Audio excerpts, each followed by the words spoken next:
Só hoje eu estou na nossa oficina com o Ford Fusion, tá, pessoal?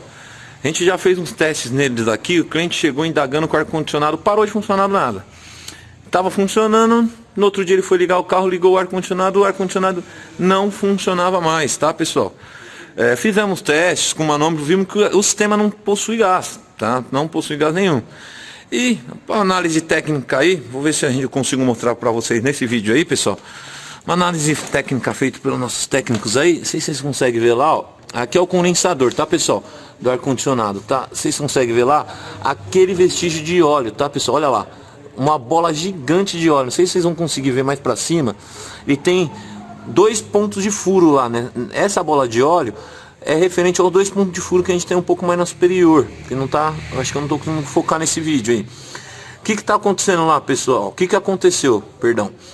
Provavelmente aí, esse veículo aqui, perguntei até pro cliente se ele tinha passado quando fazem asfalto novo, que sobe muito aquela pedrinha, né? Ou mesmo quando pega estrada, a pedra cai do caminhão, algum objeto.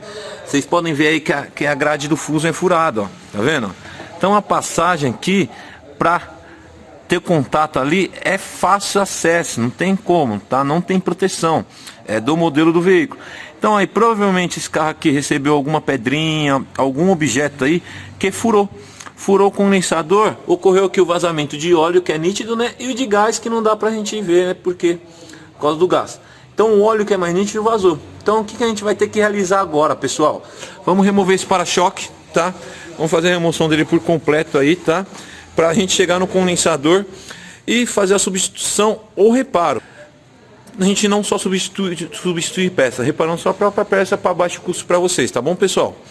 Então, vamos remover, reparar, colocar a quantidade certa de gás, de óleo, limpar o sistema e testar o mesmo, tá, pessoal? Espero que vocês tenham gostado desse vídeo. Gostou desse vídeo? Clica, dando um joinha aí pra gente. Segue nossa página aí no sininho para receber nossas novas notificações.